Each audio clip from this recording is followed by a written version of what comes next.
ऊपर दिए गए प्रश्न के उन परिमेय संख्याओं के दशमलव प्रसार लिखना है हमें जो कि ऊपर शांत थे। ठीक है, जो शांत थे केवल उनका ही प्रसार करना है। तो पहली संख्या क्या थी?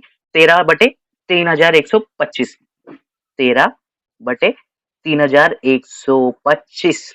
ठीक है, अब हम इसको किस तरह से लिख सकते हैं?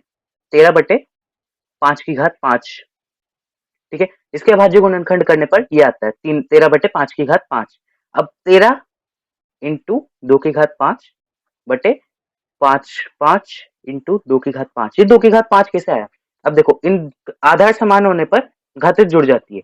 ठीक है, लेकिन यहाँ पर आधार समान नहीं, लेकिन इंटू में हो रही है और घातें दोनों की बराबर है। तो 13 इंटू 2 की घात 5 यहाँ पर रहने दिया और नीचे क्या हो जाएगा इससे? 10 की घात 5। दोनों इंटू हो गए और ऊपर घातें बराबर है तो 10 की घात इंटू हो गया, नीचे से 5 हो जाएगी। 10 की घात 5। अब 2 की घात 5 क्या होती है? 2 की घात 5 यानी 2 इंटू 2 इंटू 2 इंटू 2 2 टू ज़ा 8 टू ज़ा 16 टू ज़ा 24 बटे 10 की घात 5। 1 2 3 4 5। 10 के पीछे मतलब 5 जीरो। इस तरह से मतलब कम से कम हम डिवाइड किए बिना, अपन डायरेक्ट अगर इसको डिवाइड कर दे तो भी आ जाता है, लेकिन इस तरह से सिंपली, बहुत सिंपल तरीके से हमारा आंसर आ जाएगा। तो 24 में हम 13 का भाग देंगे, 24 में मतलब इंटू करेंगे। 3 4 ज़ा 12, 3 2 ज़ा 6 7 4 2 2 और ये आ गया 11 312। एक सेकंड, यहाँ पर 32 आएगा।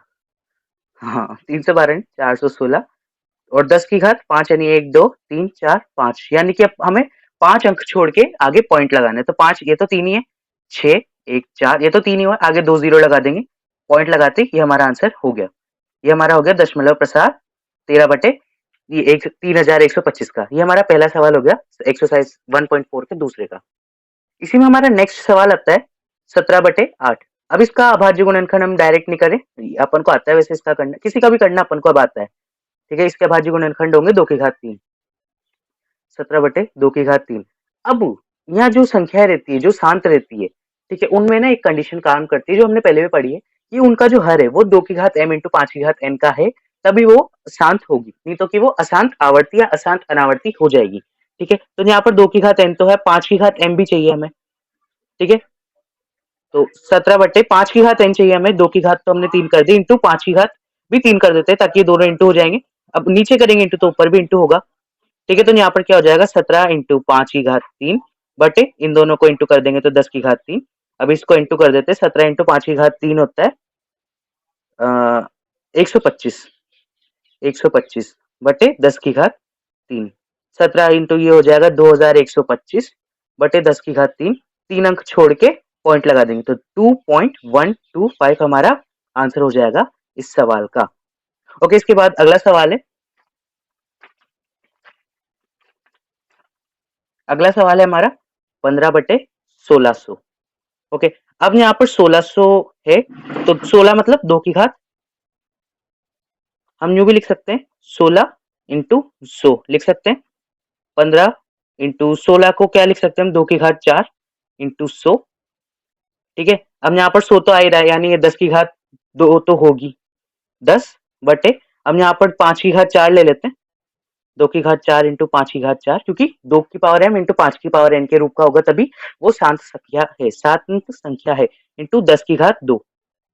ठीक है, 5/2 की घात 4 और ये 5 की घात 4 जुड़गी तो 10 की घात 4 इंटू 10 की घात 2। 15 बट्टे बटे, अरे यहाँ ऊपर भी तो 5 की घात 4 इंटू होगी ना, 15/10 की घात 6। 10 की घात 6, अब इसको इंटू करेंगे तो 625 इंटू 15/10 की घात 6 बराबर 9375 बटे 10 की घात 6।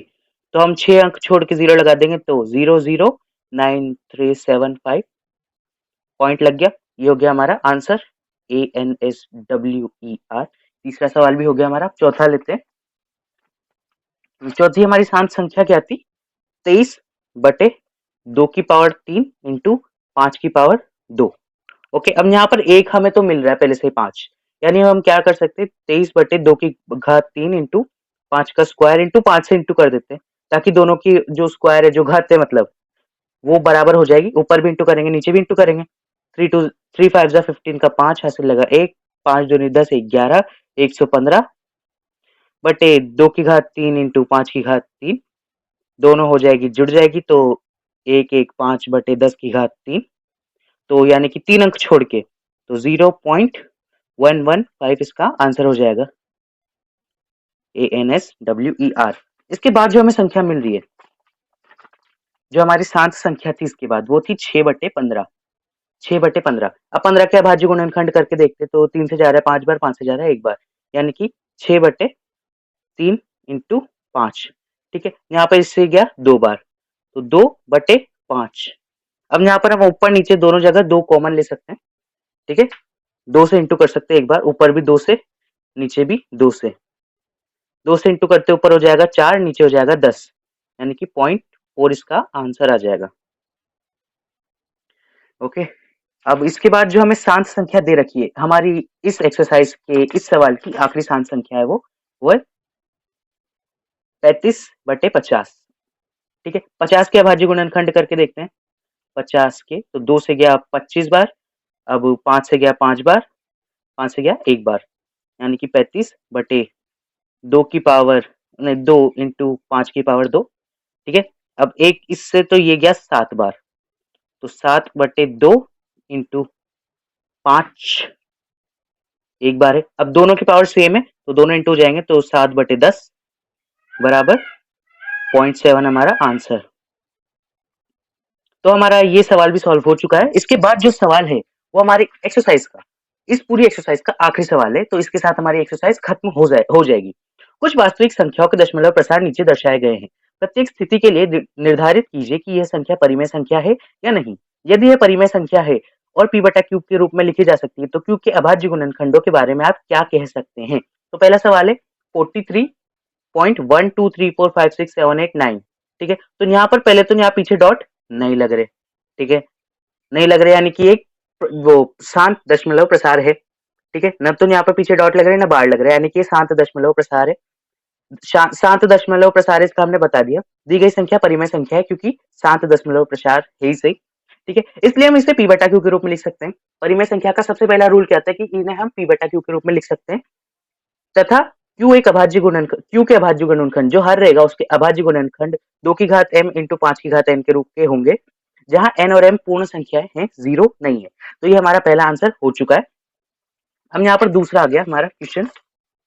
तो दूसरा लिख रखा है 0.120 1220 1200 मतलब और 12000।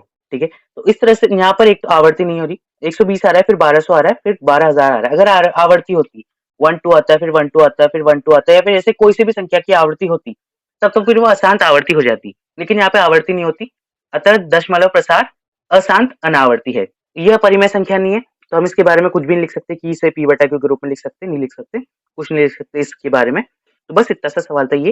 अब इसके बाद आखिरी सवाल है हमारा 43.123456789। यहाँ पर भी एंड हो रहा है लेकिन यहाँ पर बार लग रहा है, इसका मतलब दशमलव प्रसार अशांत आवर्ती है। अशांत है, बार लग रहा है ऊपर से, ये अशांत है, यानी कि यही आगे जाके फिर से रिपीट हो रहा है इनफाइनाइट टाइम्स। तो यह परिमेय संख्या है। ठीक है, अब क्योंकि ये अशांत आवर्ती है इस वजह से अपरिमेय संख्या नहीं है, परिमेय संख्या है। इसे p/q के रूप में लिखा जा सकता है, किसी भी परिमेय संख्या को p/q के रूप में लिखा जा सकता है, जहां पर q के अभाज्य गुणनखंड p/q में q के अभाज्य गुणनखंड 2n इंटू 5 की घात m के रूप के होते हैं, के रूप के नहीं है। अगर इसके रूप के होते तो फिर वो शांत दशमलव प्रसार हो जाता। ठीक है, लेकिन इसके रूप के नहीं है, 2n इंटू 5 की घात m के रूप के नहीं है q के अभाज्य गुणनखंड। तो बस यही हमारा आंसर था और हमारी एक्सरसाइज खत्म हो चुकी है। पूरे लिंक की पूरे मतलब सारी लिंक्स डिस्क्रिप्शन बॉक्स में है। Good bye. PDF link description box में, वो भी डाउनलोड कर